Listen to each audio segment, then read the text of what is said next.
Quand le courage s'éteint, quand nos forces semblent nous abandonner, quand la motivation n'est plus qu'un souvenir lointain. Quand tout en nous crie « Abandonne !» quand même les circonstances autour de nous semblent nous suggérer de lâcher prise. Bien-aimés, il existe pourtant une arme qu'aucun chrétien ne doit laisser tomber. La persévérance. Oui, la persévérance à croire et à suivre notre Dieu, même lorsque ses voies nous paraissent mystérieuses et que sa voix devient difficile à discerner. Même quand tout semble obscur devant nos yeux, car il est écrit « Mais celui qui persévérera jusqu'à la fin sera sauvé ». Matthieu 24, 13.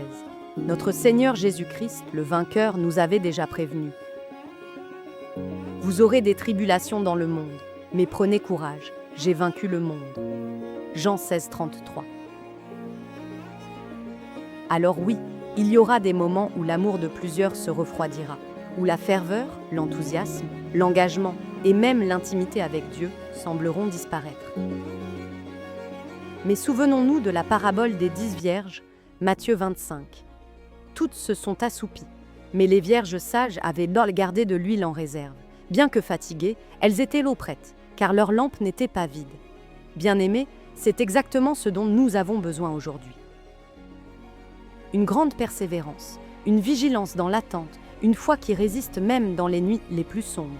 L'Écriture le confirme dans Hébreux 10, 36, « Car vous avez besoin de persévérance, afin qu'après avoir accompli la volonté de Dieu, vous obteniez ce qui vous est promis. » Ne laissons pas les épreuves, ni la fatigue, ni même nos propres faiblesses nous voler la promesse de Dieu. Les ténèbres ne dureront pas toujours. Les pleurs ne dureront pas toujours. Les combats ne dureront pas toujours.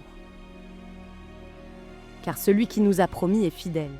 C'est pourquoi aujourd'hui, je t'encourage, toi qui m'écoutes et qui peut-être est fatigué, tiens ferme, persévère dans la foi. Même si tu n'as plus la force de courir, marche encore. Même si tu n'as plus la force de marcher, reste debout par la prière. Et même si tu n'as plus de mots, reste dans sa présence, car c'est lui qui combattra pour toi. Bien-aimés, levons-nous, rallumons notre flamme, gardons notre huile et avançons avec persévérance. Car très bientôt, celui qui doit venir viendra, et il ne tardera pas. Amen, amen et amen.